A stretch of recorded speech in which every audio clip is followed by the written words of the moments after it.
અત્યારે breaking news પ્રાપ્ત થઈ રહ્યા છે।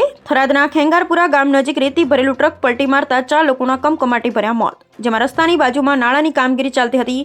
અચાનક રેતી ભરેલ ટ્રક તેમના પર પલટી મૃતકોમાં 1 બાળક અને 3 મહિલાઓ। થરાદ તાલુકાના ખેંગારપુરા ગામે આજે એક હૃદયદ્રાવક દુર્ઘટના સામે આવી છે। જેમાં રોડની બાજુમાં નાળાની કામગીરી દરમિયાન કામ કરી રહેલા 4 મજૂરો પર અચાનક રેતી ભરેલ ટ્રક ઘસી પડતા તેઓ માટી નીચે દટાઈ ગયા હતા। અને પ્રાથમિક તપાસમાં જાણવા મળ્યું હતું કે આ તમામ મજૂરો દાહોદના વતની હતા, જેમાં 1 બાળક સહિત 4ના મોત થયા હતા। અને જેમાં ખેંગારપુરા ગામે રોડની બાજુમાં નાળાની કામગીરી દરમિયાન આ દુર્ઘટનાની સર્જાઈ હતી। અને આ ઘટનાની જાણ થતાં જ સ્થાનિક વહીવટીતંત્ર તાત્કાલિક હરકતમાં આવ્યું હતું।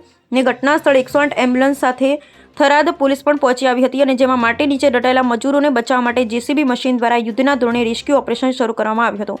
જેમાં થરાદ ડીવાયએસપી સહિતનો પોલીસ કાફલો ઘટના સ્થળે પહોંચી આવ્યો હતો। જેમાં સ્થાનિક વહીવટીતંત્ર, આરોગ્ય વિભાગની ટીમ પણ ઘટના સ્થળે દોડી આવી હતી। આ દુર્ઘટનાની જાણ થતાં આસપાસના વિસ્તારમાંથી મોટી સંખ્યામાં લોકો ઘટના સ્થળે એકત્રિત થયા હતા।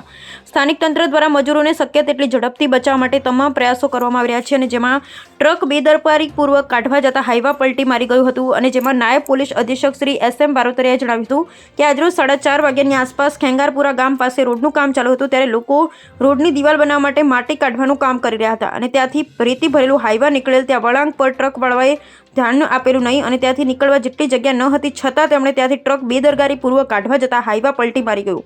રેતી ભરેલા હાઈવા નીચે 3 સ્ત્રી અને 1 બાળક દબાઈ જતા તેમના મોત થયા। આ ઘટનામાં જેની બેદરકારી હશે તેમની સામે કાર્યવાહી કરવામાં આવશે તેવું જાણવા મળ્યું હતું। Bureau report કયુમભાઈ Chauhan, Tharad Lakhani bureau chief.